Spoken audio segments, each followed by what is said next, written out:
냉동 공기조와 다음 시간 하도록 하겠습니다. 우리가 지난 2시간에 걸쳐서 Mechanical Vapor Compression Refrigeration Cycle, 그러니까 기계식 이 증기를 압축을 해서 압축기를 사용해서 냉동 공기조화를 이루는 이와 같은 그 시스템 이제 설명을 하면서 여기에 사용이 되는 냉매라고 하는 작동 유체에 대해서 여러분에게 이제 이야기를 했습니다. 자, 그래서 여기 챕터 4 가서 보면은 먼저 나오는 게 4.1 해서 냉매가 이제 나오고, 이 냉매 번호 매기는 거 이런 거 여러분에게 설명을 하고, 끝나고 나서 여기 4-1에 있는 것처럼 애슐레이 미국의 냉동 공기조 학회가 있다 그랬어요. 그 냉동 공기조 학회에서 현재 오늘 아침에 가서 내가 찾아보니까 애슐레이 리프리저런트 리스트 이렇게 이제 해서 찾아보니까 한 100개가 넘는 것 같아요. 냉매로 쓸 수 있는 게. 자, 이거 중에 몇 가지를 이 테이블 안에 이렇게 여러 그룹으로 이제 만들어 놨습니다. 첫 번째 나오는 게 가서 보니까 할로 카본, 여기 할로 카본이라고 하는 거, 이게 이제 나와 있고, 그 다음에 쭉 넘어가 할로 카본에는 가서 보니까 메탄 시리즈가 있고, 그 다음에 이제 에탄 시리즈가 있다. 이거 이제 설명을 내가 했고, 그러니까 메탄 시리즈는 탄소가 하나, 그래서 C에 H가 4개 붙는 거, 거기는 H를 F나 Cl이나 이런 걸로 이제 치환을 하면 그럼 냉매가 된다. 이런 경우에는 냉매 번호가 두 자리, 뭐 R11, 12, 13 이렇게 두 자리가 된다 얘기했고, 에탄 시리즈, 에테인 시리즈는 C가 2개, H가 6개 붙는다.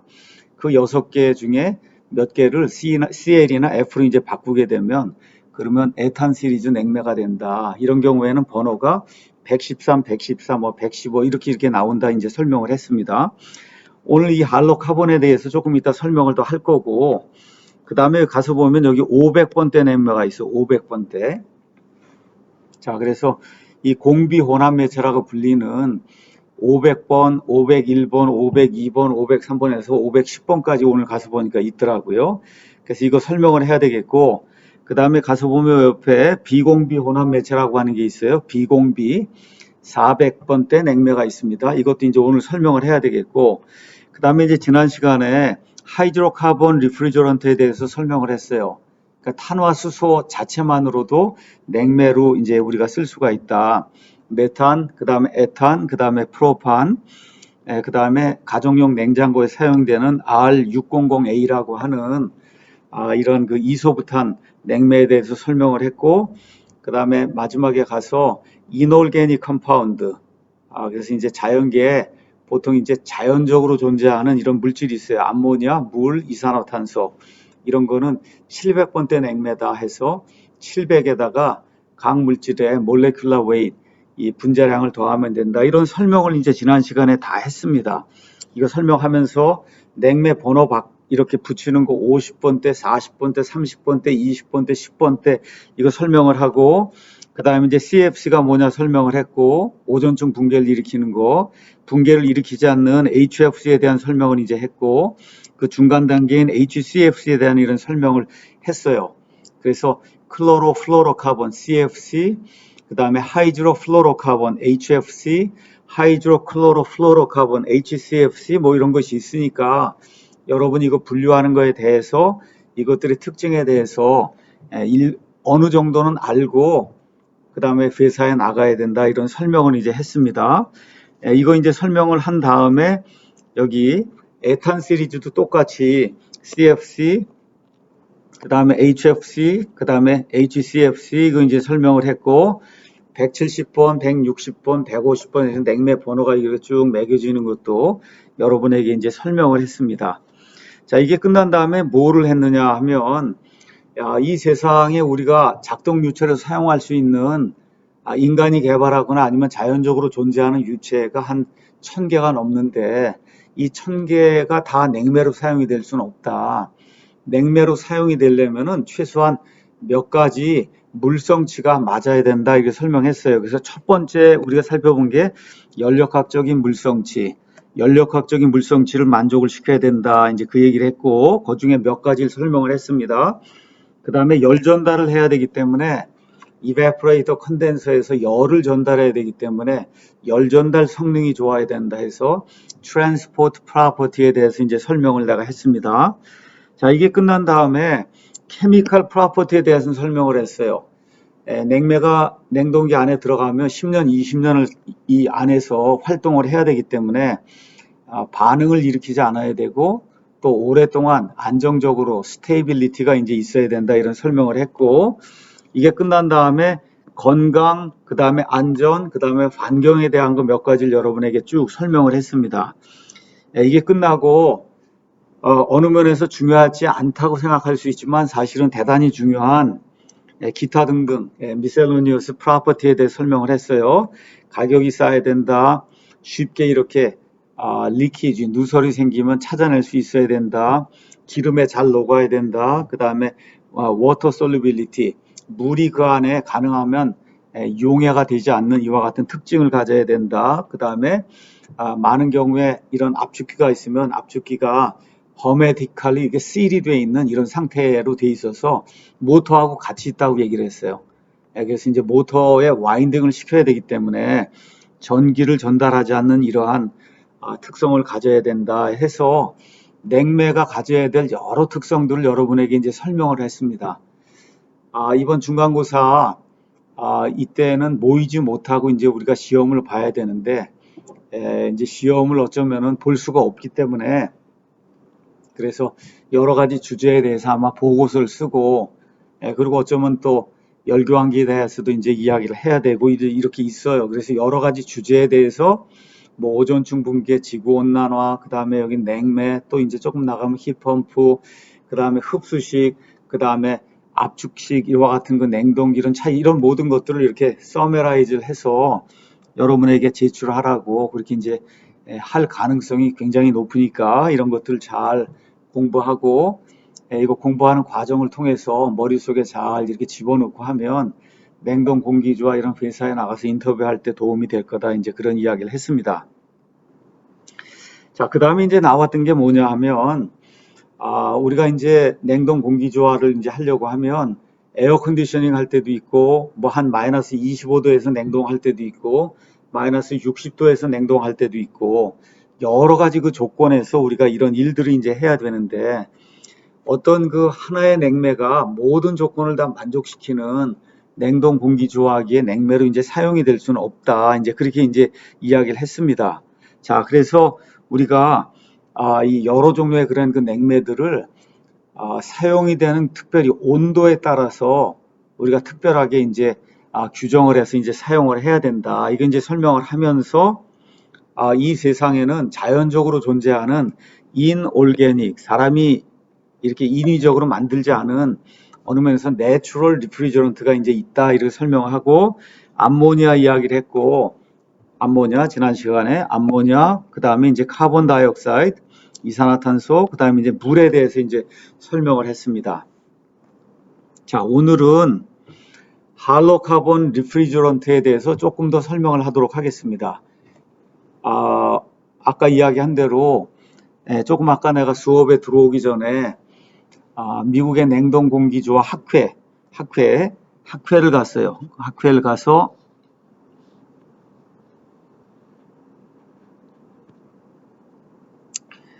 가서 보면 여기 American Society of Heating, Refrigerating, Air Conditioning Engineers 이렇게 되어 있어 애슈레이라고 있다 그랬습니다. 애슈레이 여기 들어가서 refrigerant 그 다음에 리스트 하고 여러분이 구글에 가서 네이버는 뭐 거의 쓸 일이 없는 거니까 구글에 들어가서 애슈레이 리프리저런트 리스트라고 이제 치게 되면 그러면 미국의 냉동공기조화 학회 여기에서 우리 인간이 사용할 수 있는 냉매 그 리스트를 쭉 이렇게 이제 나열을 했어요. 아까 공부 시작하면서 테이블 1에 그 내용을 이렇게 요약을 했습니다. 맨 위에 가면 할로카본, 그러니까 다시 말해 염화불화탄소, 이것으로 이제 구성이 되어 있는 냉매가 이제 있는데 이런 그 냉매들 중에 몇 가지 특별히 이렇게 에어 컨디셔닝용으로 쓰고 아니면 마이너스 한 20도씨 이런 데서 냉동하는 데 쓰고 그거보다 더 낮은 데서 이제 사용이 되는 이러한 같은 그 냉매에 대해서 여러분에게 조금 설명을 할 필요가 있어요. 그래서 여기 가서 보니까 뭘 설명을 더 할 거냐 하면 리프리저런트 12, 12, 22, 134A, 그 다음에 502, 여기에 대해서 이제 좀 설명을 더 해야 되겠다. 자, 이거 이야기하면서 우리가 지난번에 냉매 아니면 냉동기 역사를 이제 내가 이렇게 설명을 하면서 밑줄리라고 하는 사람을 알아두는 것이 좋다. 이제 그렇게 얘기를 했어요. 여기 나와 있는 것처럼 1930년대 이전에는 염화불화탄소라고 하는 것이 존재하지 않았습니다. 근데 1930년경에 밑줄리라고 한 사람이 아까 이야기한 메탄, 에탄 이런 거에서 H를 F나 Cl로 이렇게 치환을 해서 그래서 보통 우리가 이야기하는 염화불화탄소를 만들었어요. 이 염화불화탄소가 이제 나왔는데 그 중에 가장 먼저 나온 게 여기 12번입니다. 12번. 이 12번이 나왔는데 그 당시 미국의 가장 큰 화학 회사 중에 하나가 듀폰이에요. 그래서 듀폰이 냉매 12번을 만들었어요. 그리고 자기네 회사 브랜드 이름으로 프레온이라고 그 가스 이름을 불렀어요. 그러니까 프레온 10이라고 부른 거예요. 미국에는 이렇게 냉매를 만드는 회사가 이제 여러 개가 있는데 듀폰사는 자기네 회사 제품을 프레온 12, 프레온 22 이렇게 이제 부르고 뭐 예를 들어 얼라이드 케미칼 옛날에 이제 이와 같은 데가 있는데 이런 데는 제니트론 12, 뭐 제니트론 22 이렇게 이제 부릅니다. 자, 어찌됐든 그래서 프레온 10이라고 하는 게 독성이 하나도 없고 그 다음에 COP 이 성능 지수가 아주 굉장히 높고 그래서 사람들이 사용하기 아주 좋은 그와 같은 플루이드로 이제 소개가 되면서 그 당시에는 미러클 플루이드 기적의 유체다 이제 이렇게 알려지게 됐고 근 한 40년 50년 동안 전 세계에서 독점적으로 사용이 됐어요. 이러다가 지난번에 이야기한 것처럼 몬트리올 의정서 이게 만들어졌죠. 오존층 붕괴를 일으킨다고 하는 것이 알려져서 이제 이렇게 이제 돼서 프레온 12를 비롯해서 오존층 붕괴를 일으키는 모든 냉매가 다 세상에서 이제 사라지게 됐습니다. 자, 그래서 여기 가서 보니까 이 프레온 12 이런 것들이 나온 그 배경을 설명하는데 요 그림을 여러분이 잘 이해를 해야 됩니다. 내가 지난 2시간에 걸쳐서 냉매 설명했고 오늘도 들어오면서 아까 그 그림을 보여줬어요. 여기 가서 보면 메탄 시리즈가 있고 그 다음에 에탄 시리즈가 있다 이렇게 설명했습니다. 메탄 시리즈 C가 하나 있고 H가 4개 있는 거. 그 다음에 에탄 시리즈는 C가 2개 있고 H가 6개 붙어 있는 거. 자, 가서 보니까 이렇게 이제 냉매를 우리가 이제 만들 수 있는 거예요. 그래서 거기 있는 H를 F나 Cl로 바꾸면 냉매가 된다. 그럼 염화불화탄소가 된다. 그렇게 이야기를 했습니다. 자, 그래서 가서 보니까 여기가 50번대, 40번대, 30번, 20번, 그 다음에 10번대 이제 이렇게 해서 냉매가 쭉 나온다. 이제 설명을 했습니다. 자, 이거 끝난 다음에 이 화학하는 사람들, 그 다음에 또 냉매를 직접 이제 사용해서 사용하는 연구자들이 여기 삼각형에 나와 있는 여러 개의 물질이 있어요. 이런 여러 개의 물질을 자세히 좀 살펴봤어요. 자세히 살펴봤더니 어떤 결론이 나오느냐 이제 설명을 하면 이렇습니다. 어떤 결론이 나오느냐. 이쪽에 오른쪽, 왼쪽에 있는 이쪽은 독성이 많아서 사용을 할 수가 없어요. 독성이 많아요. 독성이 많아. 사람이 이걸 마시거나 하면 그러면 인체에 유해하기 때문에 사용을 할 수가 없어요. 또 여기 가서 요놈을 가서 보니까 요놈은 CFC가 돼서 오존층 붕괴를 일으키기 때문에 사용할 수가 없고 이쪽으로 가면은 플레머블에 그러니까 이쪽으로 가면 갈수록 H가 많은 거예요. 하이드로젠이 많은 거예요. 하이드로젠이 많으면 그러면 가연성이 높은 거예요. 이렇게 해서 하나하나 다 제거하고 이쪽에 나와 있는 뭐 예를 들어 HCFC22는 오존층 붕괴를 일으키는 성분이 아직도 남아있는 HCFC예요. 그러니까 또 사용할 수 없고 그래서 결국은 가서 보니까 이 메탄 시리즈 같은 경우에 우리가 유일하게 사용할 수 있는 거 하나가 남아요. 하나가 뭐냐 하면 HFC23만 남습니다.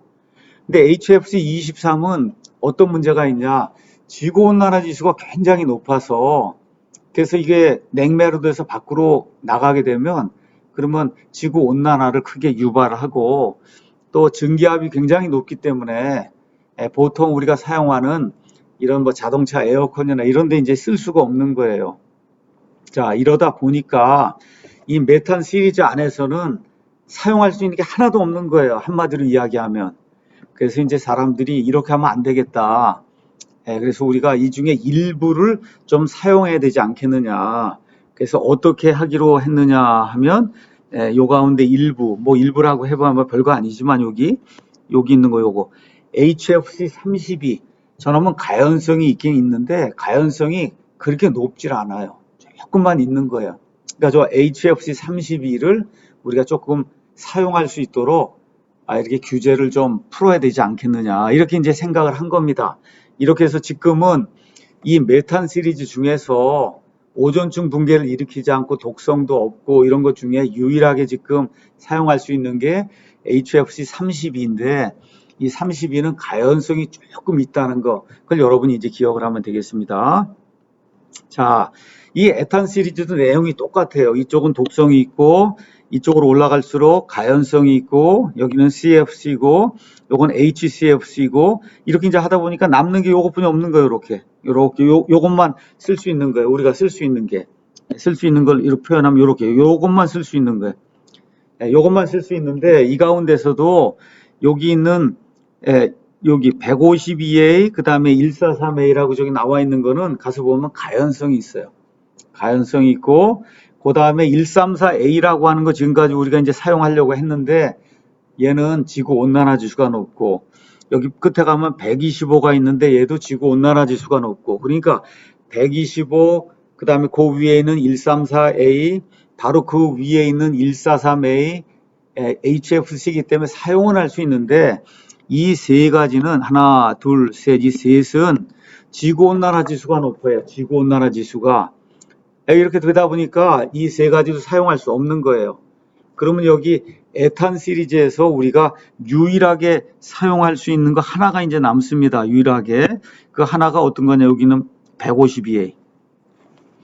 HFC 152A 하나만 사용할 수 있는데 152A도 가서 보니까 가연성이 조금 있는 거예요. 자, 그러면 전체로 가서 보면 여기 메탄 시리즈에서는 32를 하나 사용할 수 있고 에탄 시리즈에서는 152A를 하나 사용할 수 있고 그거 외에는 사용할 수 없는 거예요. 그거 외에는. 그래서 이제 어떠한 문제가 생기느냐. 순수한 물질로는 우리가 사용하고 있는 뭐 에어컨이나 이런데 이런 걸로 냉매를 전체를 다 대체하기는 어렵겠다. 이제 이렇게 이제 돼서 가연성이 있지만 이런 것들을 조금 완화를 해서 가연성이 있는 거하고 가연성이 없는 거하고 좀 이렇게 혼합을 해갖고 그래서 지구온난화 지수를 좀 떨어뜨리고 가연성이 조금 있더라도 오존층 붕괴는 일으키지 않고 이렇게 하는 그 냉매를 개발해야 되겠다. 이렇게 해서 현재 이 시간까지 혼합 냉매라고 하는 것이 지난 한 30년 동안 많이 여러 종류가 이제 개발이 됐습니다. 그래서 그 혼합 냉매에는 500번대가 있고 400번대가 있다. 이걸 조금 이따 여러분에게 이제 설명을 하도록 하겠습니다. 자, 그러면 지금까지 여러 냉매가 사용이 됐는데 그 중에 가장 많이 사용된 거 몇 가지 용례만 여러분에게 이제 설명을 하도록 하겠습니다. 자, 첫 번째 나오는 게 뭐냐면 냉매 12번이에요. Refrigerant 12 이렇게 이제 나오는데 냉매 12번은 아까 이야기한 것처럼 1930년대에 기적의 유체라고 해서 이 세상에 등장했어요. COP, 성능 계수도 높고 그 다음에 독성도 없고 그 다음에 여러 면에서 좋았는데 나중에 이제 오존층 붕괴를 일으키는 것으로 이렇게 이제 나타나서 지금은 다 사용이 전면 금지가 되고 있습니다.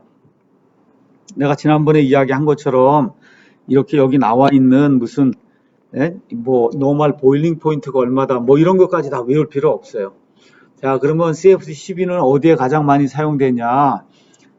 우리가 지금부터 한 15년, 20년 전에 사용하던 그 냉장고는 전체가 다 CFC12를 냉매로 사용했고 지금부터 역시 또 10년, 15년 전에는 자동차 에어컨에 사용되는 냉매는 100% CFC12였어요. CFC12.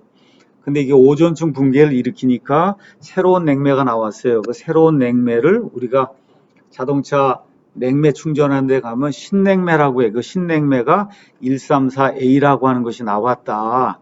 그것만 여러분이 이제 기억을 하면 됩니다. 그런데 이 134A가 지구온난화를 일으켜서 이게 신냉매인데 또다시 신냉매가 또 나와야 된다.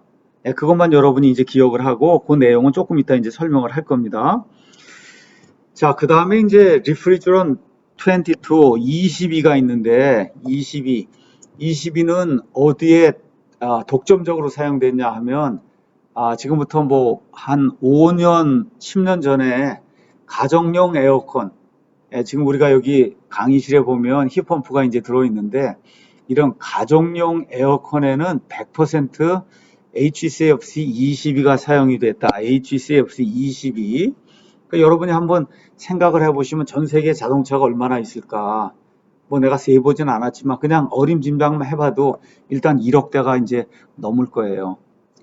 그 다음에 가정용 냉장고, 또 이렇게 자동차 이런 사용된 이런 그 에어컨, 그럼 모르긴 해도 뭐 몇 억씩 이제 될 겁니다. 이게 그 안에다 작동 유차가 이제 들어가는데 이 22는 가정용 에어컨에 이제 사용이 됐어요. 이야기한 대로 HCFC입니다. 그래서 하이드로클로로 플로로카본 해서 저 안에 여전히 염소가 들어있어요. 그래서 오존층 붕괴시키는 정도는 약하지만 여전히 오존층을 붕괴시키기 때문에 이것도 완전히 사용이 전면 금지가 돼서 그래서 뭘로 바뀌었냐 하면 407C 410A라고 하는 이런 냉매로 이제 이것이 완전히 바뀌었습니다. 그래서 407, 410 가서 보니까 이게 400번대 냉매구나. 400번대. 여기에 대해서 조금 좀 설명을 좀 해야 돼요. 어찌됐든 이걸 기억을 하고, 그 다음에 이제 아까 이야기한 대로 이 신냉매라고 해서 134A가 나왔어요. 이 134A는 HFC예요. 오존층 붕괴를 일으키지 않는데 가서 보니까 어떤 문제가 있냐. 지구온난화 지수가 높아요. 그래서 이게 자동차에 이제 사용이 되다가 밖으로 자꾸 유출이 돼서 저 위로 올라가게 되면 지구 온난화에 크게 기여를 한다. 이렇게 해서 지난번에 이야기한 것처럼 이 유럽에 있는 벤츠나 BMW와 같은 이런 회사는 CO2, 이산화탄소를 사용하는 이런 냉동기 이걸 가지고 자동차의 그 에어컨을 대체해야 되겠다. 이렇게 이제 했고 미국의 두폰사를 비롯해서 미국에 있는 회사들, 일본에 있는 회사들은 주로 이 134A하고 거의 똑같은 증기압을 갖는 새로운 냉매 R1234YF로 대체를 해야 되겠다. 그래서 지금부터 한 10년 전에 이 1234YF라고 하는 것이 대체 물질로 나왔는데 그 당시에는 가격이 1kg에 한 100만 원쯤 했어요. 1kg 요만큼 1kg이에요. 요게 100만 원이에요. 이게 그러니까 냉매가 딱 빠져나갔다 그러면 냉매 값으로 100만 원을 지불해야 된다. 뭐 수리비 이런 거 빼고 이러니까 자동차 가격이 뭐 예를 들어 중고차가 되면 어떤 거 500만 원도 안 되고 뭐 또 어떤 건 정말 100만 원뿐이 안 될 텐데 자 이럴 때 냉매가 다 빠져나갔는데 냉매만 집어넣는데 100만 원이 돼 그럼 이제 어려움이 있죠. 그래서 그 이후에 이제 대량 생산이 되면서 지금 많이 떨어져서 아마 10만 원 정도 이런 수준이 되지 않겠나 이렇게 이제 예상을 해봅니다. 어찌됐든 1234YF라고 한 이런 냉매가 이 134A의 신냉매를 또 대체하는 신신냉매가 나왔다. 그것만 여러분이 기억을 하면 되고 그 다음에 502라고 하는 게 있어요. 이제 500번 시리즈가 있어요. 502는 지난번에 잠깐 설명한 것처럼 여기 22하고 115라고 하는 두 개의 냉매를 적당한 비율로 이제 혼합을 한 거예요. 그래서 오늘은 500번대 냉매에 대해서 또 400번대 냉매에 대해서 이게 어떤 특성을 갖고 있는가를 여러분에게 이제 설명을 할 겁니다. 어찌됐든 500번대 냉매는 공비 혼합 매체다. 이 가운데 하나가 502다. 502는 22하고 115 두 개로 구성이 되어 있는데 22는 HCFC고 115는 CFC예요. 그러니까 두 개가 다 오존층을 붕괴시키는 거예요. 그 오존층 붕괴시키면 안 되기 때문에 얘를 뭘로 바꿨냐? 뭐 404A, A와 같은 그 냉매로 바꿨어요. 그러니까 여기 500번대가 나오고 400번대가 나오고 이렇게 이제 되는 거다. 자, 그럼 502는 어디에 주로 많이 사용이 되느냐? 내가 냉동공기조화 처음 이제 시작하면서 미국의 냉동공기조화 협회에서 만든 칼라로 만든 이 슬라이드를 여러분에게 이제 보여주면서 미국은 굉장히 이렇게 나라가 크기 때문에 그래서 자동차로 뭐 오렌지도 실어 날라야 되고 뭐 연어도 실어 날라야 되고 이렇게 하다 보니까 트레일러 수송이 굉장히 많다 그랬어요. 트레일러.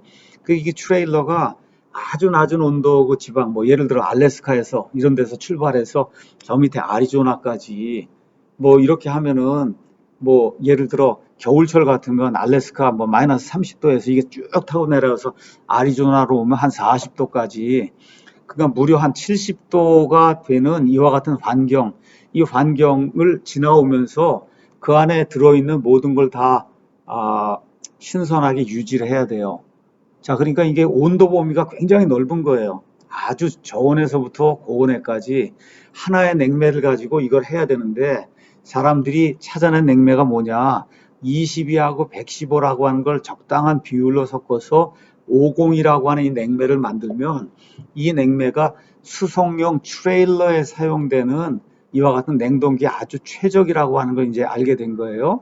그래서 또 몇십 년 동안 이 50이라고 하는 거를 사용을 했어요. 우리나라 같으면 파로 차에 붙어 있는 여기 냉동기가 있어요. 그 냉동기가 502로 이제 이 냉매를 이제 사용하는 거다. 또 여러분이 슈퍼마켓 뭐 이마트니 뭐 홈플러스니 이런 데 가면 거기 식품을 파는 데가 있어요. 거기 그 슈퍼마켓 리프리저레이션 냉동도 하고 하면 뭐 야채도 있고 하면 거기다 뭐 이렇게 차가운 바람도 넣어줘야 되고 뭐 이렇게 유지하는 낮은 온도부터 그래도 어느 정도 온도까지 전체 범위 넓은 범위를 다 커버할 수 있는 이와 같은 냉동기가 필요해요. 이런 냉동기에는 50이라고 하는 그런 냉매가 사용이 됐는데 50은 이제 사용을 못하고 뭐 510이라든지 아니면 뭐 404라든지 이러한 그 냉매로 대체가 됐다. 이것만 이제 여러분이 기억을 하면 되겠습니다. 잠시 후에 이 혼합 매체에 대해서 아주 기본이 되는 것만 여러분에게 좀 설명을 하도록 하겠습니다. 자, 그 다음 탑이 하나 더 이야기해야 되겠네요. 가서 보니까 R11이 R123으로 대체가 됐다. 이제 이렇게 이제 돼 있는데 우리가 이제 공기조화 이거 하면서 커다란 빌딩이 있을 때는 원심식 압축기를 사용한다 그랬어요. 센트리퓨갈 컴프레서를 사용해서 뭐 예를 들어 1000kW, 2000kW, 3000kW 여러분이랑 63 빌딩이나 이런 거 생각하면 됩니다. 거기에 열을 뽑아온다고 생각을 해봐요. 이럴 때 이제 사용하는 이와 같은 그 압축기를 우리가 원심식 압축기 그렇게 이제 사용하는 거를 원심식 증기 이 냉동기 이제 그렇게 이야기해요. 여기에는 어떤 냉매가 전통적으로 사용이 됐냐? R11이라고 하는 게 사용이 됐어요. R11은 CFC예요. 그래서 CFC 때문에 사용을 할 수가 없어요. 그래서 123이라고 하는 그런 냉매로 대체가 됐는데 123은 HCFC가 돼서 오존층 붕괴를 아주 소량이지만 일으킵니다. 그래서 지금 123을 다른 거 오존층 붕괴를 일으키지 않는 그런 냉매로 이렇게 전환하는 이와 같은 단계에 있다. 근데 특별하게 아주 이 11을 딱 대체할 수 있는 이와 같은 특별한 냉매가 없기 때문에 좀 시스템도 개조를 하고 해서 다른 방향으로 지금 가려고 이제 업계가 노력을 하고 있다. 이 정도만 여러분이 기억을 하면 좋겠습니다. 자, 그 다음에는 뭐가 있냐면 4.4 해서 Reaction of refrigerant with moisture and oil 이렇게 이제 돼 있습니다. 자, 냉매가 이 습기, 그러니까 물방울이라고 얘기할 수는 없고 이게 습기가 있거든요. 이 습기하고 그 다음에 기름하고 어떠한 반응을 일으켜야 되느냐 이 내용이 이제 중요하기 때문에 여러분에게 이제 잠깐 설명을 하도록 하겠습니다. 여러분 머릿속에 증기압축식 사이클을 한번 생각을 해봐요. 증기압축식 사이클 보면 여기 이베포레이터가 있고 그 다음에 부글부글 끓은 다음에 얘 증기를 이렇게 압축하는 압축기가 있고 그 다음에 이 압축된 이 증기 이놈을 저 열을 버려서 응축을 시켜요. 응축이 된 다음에 다시 이 압력 밑으로 내리는 익스펜션 밸브라고 하는 게 있어요. 익스펜션 밸브는 아주 간단하게 얘기하면 직경이 한 0.5에서 0.7mm 구멍이 뚫려 있는 거예요. 그래서 거기를 통과하게 되면 압력이 쭉 떨어지는 거예요. 그래서 그 익스펜션 밸브를 지날 때 그 밸브의 직경 요게 0.5mm에서 0.7mm 정도밖에 안 된다. 자, 그럼 한번 냉매를 한번 보도록 하겠어요. 집에 사용하는 냉장고 같으면은 냉동이 얼마에서 일어나냐? 마이너스 25도 정도에서 일어나요. 응축이 얼마쯤 일어나냐? 한 40에서 45도 정도에서 일어나요. 40에서 45도짜리가 이론적으로 보면 마이너스 20도까지 이렇게 떨어져야 되는데 그 떨어지는 게 요 익스펜션 밸브에서 일어나는 거예요. 자, 그런데 이 냉매 안에 조금이라도 수분이 이렇게 있어가지고, 그래서 이 수분이 같이 돌면은 여기 익스펜션이 쫙 하고 이제 일어나게 될 때, 요 부분에 얼음이 생길 수가 있어요. 그러니까 얼음이 생기는데 지금 이야기한 대로 이 밸브의 직경이 0.5mm, 0.7mm 밖에 안 되기 때문에 조금이라도 얼음이 생기면 그 구멍이 막히게 돼요. 구멍이 막히면 냉매가 돌아가지 않고 시스템이 이제 붕괴가 되기 때문에 어떻게 하든지 이 냉동기 안에 이 워터가 남아있지 않도록 우리가 이제 조치를 취해야 됩니다. 자, 그래서 이제 필요한 것이 뭐냐 하면 여기 있는 것처럼 필터 드라이어가 필요한 거예요. 필터 드라이어. 그래서 냉매, 기름 이게 이제 쭉 돌아다니면 그 안에 조금이라도 수분이 남아있으면 이거를 제거하는 것이 필요하다. 그래서 그렇게 하는 거를 필터 드라이어, 뭐 냉장고 같으면 요만하게 생긴 필터 드라이어가 어디에 붙어 있냐면 컨덴서 저 뒤에 가서 붙어 있어요. 그래서 컨덴서 쪽에 액체가 이제 컨덴싱이 된 다음에 액체가 나오면 여기를 지나가게 돼요. 여기를 지나가게 되면 그 안에 뭐가 들어있냐면은 수분을 흡수하는 데시컨트, 이 제습을 할 수 있는, 그러니까 우리가 카메라를 사든지 뭐 이렇게 전자제품 이런 걸 사면은 그러면 이렇게 실리카 겔이라는 게 들어있어요. 실리카 겔이 들어있어서 수분이 이 기계에 침투하지 못하도록 수분을 잡아주는 게 있어요. 수분을 잡아주는 거. 이게 실리카 겔인데 이거를 우리 냉동에서는 쉽게 얘기하면 데시컨트라고 얘기해요. 데시컨트. 그래서 제습을 하는 제습제가 들어있다.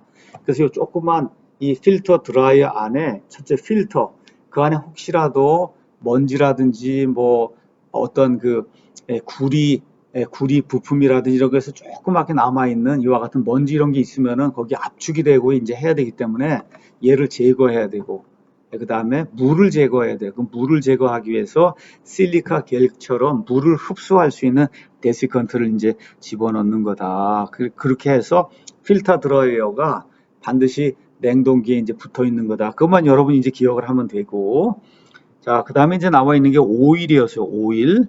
그래서 설명한 대로 압축기가 있기 때문에 이 압축기가 왔다 갔다 하면 그러면 마찰 때문에 이제 열이 발생이 돼요. 이 열을 제거하는 게 필요하다.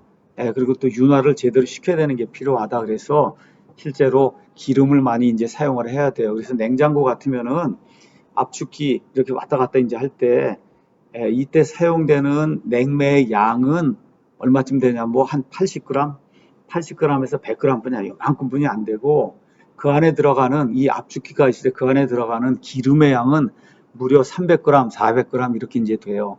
그러니까 사실은 이 캔 안에 들어있는 우리가 허메티컬리 실링이 돼 있다고 하는 이런 컴프레서가 있는데 이 컴프레서 안에 이게 냉매가 이제 돌아다닐 때 실제 냉매는 한 100g, 그 다음에 기름이 300g, 400g 이렇게 돼 있어요. 이게 두 개가 잘 섞여야 된다. 이게 잘 섞여야 그래야 윤활도 잘 일어나고 그 다음에 기름이 계속해서 서큘레이션이 잘 돼야 된다. 이렇기 때문에 기름하고 그 다음에 이 냉매하고 잘 섞이는 이와 같은 성질을 가져야 된다. 뭐 이런 내용 정도를 여러분이 이제 이해를 하면 되겠습니다. 자, 이제 이번 시간에 이제 마지막 부분에서는 혼합 매체에 대한 설명을 좀 하도록 하겠습니다. 혼합 매체에 대한 설명. 자, 첫 번째 여기 나와 있는 그림은 R290하고 134A하고 두 개 냉매를 섞은 거예요. 섞었는데 압력을 여기 가서 보면 압력을 300kPa, 약 3기압 정도에서 두 개의 냉매를 섞은 거예요. 여기 가서 보면 이게 조성이 나와 있는데 20%, 20%, 40%, 60%뭐 이렇게 이제 나오는데 이제 혼합 매체 이렇게 이제 하게 될 때는 항상 예를 들어 R290, 134 이렇게 부르면 증기압이 큰 놈을 맨 앞으로 놓는 거예요. 그러니까 290이 134A보다 증기압이 크기 때문에 R290, 134의 혼합 매체다 이렇게 이제 표기를 하는 거고 이렇게 돼서 R290이 100%가 되면 여기가 되는 거고, 그 다음에 1342가 100%가 되면 여기가 이제 되는 거예요. 여기.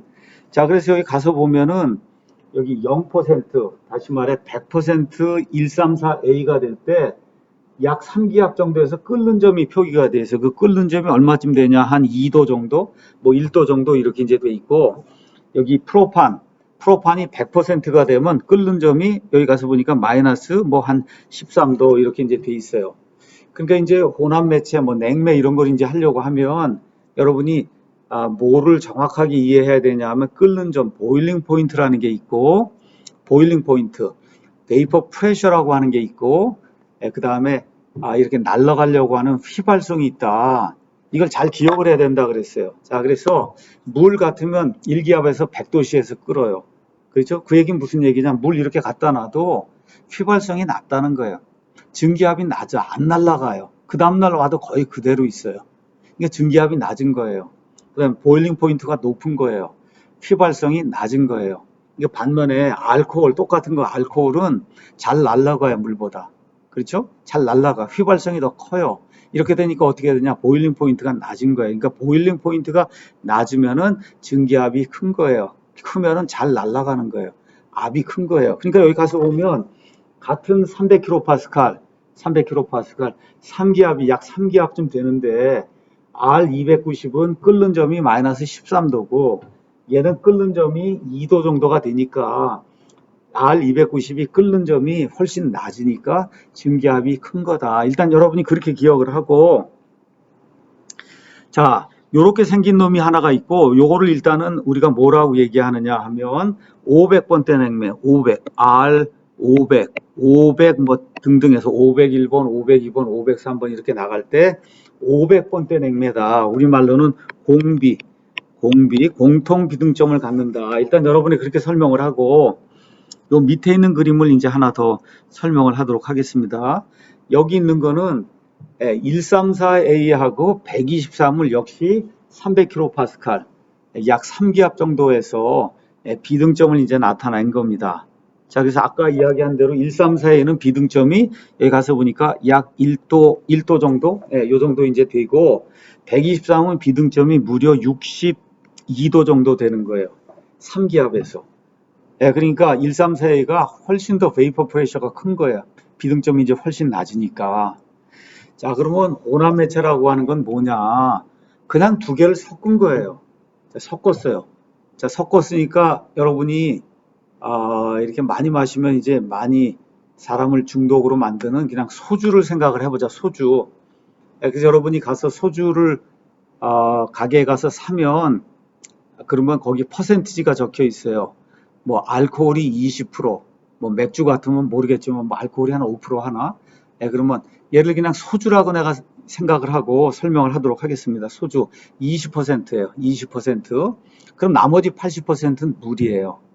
근데 가서 여러분이 냄비나 이런 데 갖다 놓고 이렇게 부어 놓으면 이게 물인지 알코올인지 구분이 안 돼. 두 개가 워낙 다 잘 섞여 갖고, 그러니까 알코올 분자하고 물 분자가 서로 다 이렇게 침투를 해갖고 두 개를 따로 분리하는 게 그게 쉽지 않습니다. 우리가 보통 상태에서는. 그러니까 냉매도 똑같아요. 혼합 매체, 예를 들어 134A, 123 이런 게 이렇게 있다고 생각을 해봐요. 두 개 이렇게 섞어놨어요.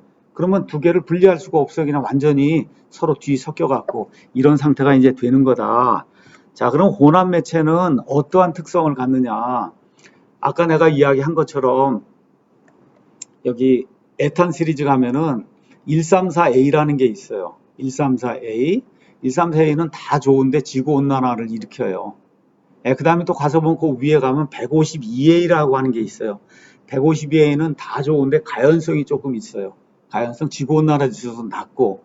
그럼 우리가 이론적으로 생각할 때 152A하고 134A를 조금 이렇게 섞으면은 152A의 가연성은 떨어지게 되고 134A가 가지고 있는 지구온난화 지수는 떨어지게 되고, 뭐 예를 들어 50대 50을 섞었다 이렇게 이제 했을 때 그럼 가연성 떨어지게 되고 그 다음에 지구온난화 지수 떨어지게 되면서 새로운 물질이 나오는 거예요.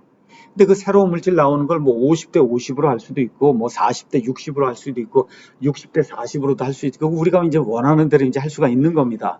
우리의 목적에 따라. 마음대로 조성을 바꿀 수 있는 거예요. 그러니까 냉매가 두 가지가 된다 해도 조성이 계속 바뀔 수 있으니까 수십 가지 냉매를 가지고 있는 거랑 마찬가지 효과가 이제 나오게 된다. 자, 그러면 여러분이 이제 소주를 갖고 와서 소주를 이 알코올 여기 이 들어있는 이놈을 냄비에다 이제 갖다 붓고 그럼 여기 예를 들어 이 그림으로 이제 이야기를 하자면은 이쪽이 알코올이에요. 이쪽이 알코올이고 이쪽이 물이에요. 이게 소주라고 생각을 하면 이쪽이 알코올, 저쪽이 알코올, 이쪽이 이제 물이에요. 조성이 20% 정도 된다니까 한 20% 이쪽으로 이제 조성을 잡으면 그렇게 해서 섞어 놓으면 이게 소주가 된 거예요. 소주. 자, 그러면 얘를 끓이기 시작합니다. 끓여요. 끓이기 시작하면 쭉쭉쭉쭉 해서 온도가 올라가요. 그렇게 되면 뭐 대략 한 뭐 95도나 이렇게 이제 되면은 그러면 어떻게 되냐? 뻥 하고 기차가 이제 한 방울이 올라오게 됩니다. 잘 들어야 돼요. 기차가 한 방울이 올라와요. 그럼 그 기체 안에는 뭐가 많이 들어있냐? 휘발성이 큰 알코올이 많이 들어있어요. 휘발성이 큰 알코올이 많이 들어있어요. 자, 그러면 알코올이 많이 나오면은 남아있는 이 소주, 여기 남아있는 이 액체에는 알코올은 적고 물이 더 많이 남아있어요. 그렇죠? 자, 그러면 설명을 다시 합니다. 물하고 알코올은 어느 게 비등점이 더 높으냐? 물이 비등점이 높아요. 알코올은 비등점이 낮아요. 낮아요? 자, 이렇게 되니까 알코올이 많은 기차가 나가요. 그럼 남아있는 건 물이 점점 많아지니까 계속해서 끓이게 되면 끓는 점이 계속해서 올라가는 일이 발생을 합니다. 끓는 점이 올라가요. 이렇게 해서 끓는 점이 올라가. 그러니까 우리 보통 같으면 물 같으면 그냥 일기압에서 끓어라 그러면 처음부터 끝까지 100도에서 끓는 거야. 알코올은 끓는다 그러면 뭐 아마 95도나 94도에서 처음부터 끝까지 이제 끓는 거예요. 근데 이거 두 개를 합쳐 놓으면은 그럼 어떤 일이 생기느냐? 뽕 하고 이제 해서 기차가 나와요. 그러면 액체가 남는데 액체에는 물이 많이 남아 있어요. 물은 보일링 포인트가 높아요. 그래서 계속 가열을 하면은 이 기차가 자꾸 날아가니까 남아있는 건 그 액체에는 물만 많이 남아있게 되니까 그걸 끓이게 되면 어떻게 쭉 올라가고 결국은 맨 마지막엔 물만 100% 남게 되는 거야. 물만. 이렇게 돼서 다 끓이고 나면 그때는 액체가 없어지고 기차만 남는데 그럼 어떤 일이 생기냐? 물하고 알코올하고 또 하나가 돼서 그 다음에 열을 계속 주면 그냥 온도가 쭉 올라가는 그런 일이 생긴다. 그래서 이거를 여러분이 실험을 해보면 여기 온도계를 가져다 놓고 이렇게 실험을 해보면 끓는 점이 올라가는 현상이 나타난다. 끓는 점이 올라가요. 그게 어떻게 나타나냐? 여기가 20%, 40%, 60%, 80% 해도 전 구간에서 그런 일이 생기는 거예요. 자, 그거를 여러분이 이제 조금 이해를 하면 이걸 여기다가 이제 대입을 해봅니다. 자, 123이 있고 여기 134A가 있어요. 자, 20%를 섞었어요. 그래서 이제 가열을 하기 시작하는 거야. 압력은 얼마를 300kPa로 놓고 가열하기 시작하면 쭉 얘가 올라가다가 요 점에서 요점 같으면은 온도가 얼마쯤 되냐? 한 25도 정도 되는 거야. 25도. 25도가 되는 요 점에서 뻥 하고 기체가 나오는데 그 기체는 가서 조성을 재면 조성이 여기 나와 있는 거예요. 조성이 이렇게 나와 있어요. 자, 이렇게 돼서 뻥 하고 기체가 나오는 그놈을 40% 조성, 60% 조성, 80% 이게 그 조성마다 해서 얘를 쭉 연결하면 이렇게 이제 선이 이렇게 나옵니다. 이렇게. 예. 그 선의 이름을 뭐라고 하냐? 버블 포인트, 버블. 뻥 하고 이렇게 버블이 생기는 이 라인을 쭉 연결했다고 해서 얘를 버블 라인이라고 이야기하고 자, 그 다음에 계속해서 얘를 가열하면 쭉 온도가 올라가는 거예요. 가열하면. 압력은 똑같은데 순수 매체인 경우에는 온도가 올라가지 않아요. 근데 혼합 매체는 왜 이런 현상이 생기냐? 휘발성이 높은 놈이 자꾸 날아가기 때문에 이 액체에는 휘발성이 낮은 놈, 다시 말해 증기압이 낮은 놈, 보일링 포인트가 높은 놈이 자꾸 남다 보니까 열을 가해줄 때 비등이 되면서 이렇게 해서 온도가 쭉 올라가는 이런 현상이 생겨요. 그래서 얘는 온도가 얼마쯤이나 올라가냐, 비등이 일어날 때 가서 보면 아까 얘기한 25도에서부터 여기 가서 우리가 45도까지 끓는 점이 25도에서 45도까지 쭉 올라가는 이런 현상이 생긴다. 이게 혼합 매체의 특징이에요. 근데 이 일이 20%, 40%, 60%, 80%마다 다 생기나 이거 끓으면서 이 온도가 올라가는 이런 현상이. 예, 이런 현상이 그렇게 되고 아까 기체가 나왔던 이 점에 그 조성을 쭉 연결하면은 그러면 이게 듀 포인트가 돼요. 나중에 이제 기체를 식히게 되면 여기에서부터 이제 액체가 되는 그런 점이 이제 생기게 됩니다. 자, 그래서 혼합 매체 중에 어떤 혼합 매체가 있냐? 여기 나와 있는 것처럼 134A 123처럼 전체 조성에 대해서 전체 조성 전체에 대해서 끓는 점이 계속 올라가는 거예요. 올라가요. 이렇게 돼서 여기 버블 라인이 있고 이쪽에 듀 라인이 있고 이렇게 돼서 요 밑에는 싱글 페이스 리퀴드가 있고 요 위에는 싱글 페이스 베이퍼가 있고 이렇게 렌즈처럼 이렇게 생긴 요거 볼록하게 이렇게 생긴 요 안에가 이상 상태가 되는 거예요. 이렇게 여러분 깊게 알 필요는 없고 하여튼 이상 상태가 되는 거예요. 이렇게 된 놈이 전 조성에 걸쳐서 저렇게 되면 우리가 뭐라고 얘기하냐? non-azeotropic refrigerant mixture다. 우리나라 말로 비공비, 공통 비등점이 없는 혼합 매체다 해서 이 세상에 존재하는 거의 모든 뭐 아마 99.9% 거의 모든 건 섞으면은 이런 현상이 나타난다. 그러니까 여러분이 소주도 마찬가지예요. 사다가 냄비에 붓고 그리고 이렇게 온도계 갖다 한번 재보면 그럼 여기 온도가 한 5도 정도 이렇게 올라가는 걸 여러분이 눈으로 볼 수가 있습니다. 자, 요런 게 전 세계적으로 가장 많이 이제 사용이 되고 있는 것 중에 이제 하나인데 요렇게 되면 우리가 400번대를 붙여주는 거야. 400번대. 우리가 얘기한 407C 그 다음에 뭐 410A 뭐 404 얼마 이렇게 나가는 이런 것이 있을 때 이렇게 400번대 냉매 번호가 붙으면은 아, 그러면 전체 조성에서 끓는 점이 올라가는 거구나. 이렇게 끓는 점이 올라가는 거예요. 이렇게 되는 놈을 비공비 혼합냉매라고 얘기하고 미국의 냉동공기조화 학회에서는 이 비공비 혼합냉매가 여러 개가 있을 수 있으니까 조합을 해서 뭐 2개를 섞어도 되고 3개를 섞어도 되고 심지어 4개를 섞어도 되고 하면 조합이 이제 무지무지하게 이제 많이 나오는데 이 가운데서 우리가 냉매로 사용할 수 있는 거를 냉매를 제조하는 회사에서 만들어서 냉매 번호를 받았어요. 냉매 번호 받은 것 중에 하나가 407C 뭐 410 이렇게 나오는 거다. 이 400번대가 되면 끓는 점이 무조건 전체 조성에서 다 올라가는 거다. 그래서 끓는 점이 올라가는 거예요. 여기 가서 보니까 20도나 이렇게 올라가는 거, 이렇게 올라가는 거다. 자, 반면에 조금 아까 봤던 R290 134A를 가서 보면 모든 조성에서 끓는 점이 올라가는 게 똑같아요. 여기 다 올라가요. 올라가고 얘도 올라가는데 이상하게도 요 점에 딱 오면은 그럼 얼마쯤 되는 거냐 하면 프로판이 한 42%, 42, 43% 정도 딱 되면은 끓는 점이 올라가지 않아요. 여기가. 그러니까 2개를 혼합을 했는데도 불구하고 끓는 점이 올라가지 않아요. 요 조성에서는. 요렇게 된 그 조성에서의 요 냉매, 요 놈은 공비 혼합 냉매다. 그렇게 이야기하는 거예요. 에이지오트롭. 자, 그러면은 예를 들어 여기 290하고 134A가 있으면은 이 모든 게 다 공비 혼합 냉매냐? 아닙니다. 어디에서만 공비냐? 요 점에서만 공비가 되는 거예요. 그 외에 나머지는 다 비공비라고 하는 거. 그것만 여러분이 기억을 하면 되고 봐야 됩니다. 자, 이렇게 되고 요 점에서는 2개를 합치거나 3개를 합쳤는데도 불구하고 비등점이 올라가거나 떨어지지 않는다. 예, 이러한 거를 우리가 500번대 냉매, 그래서 500번, 뭐 501번, 502번 해서 지금 가서 보니까 510번까지 있어요. 510번.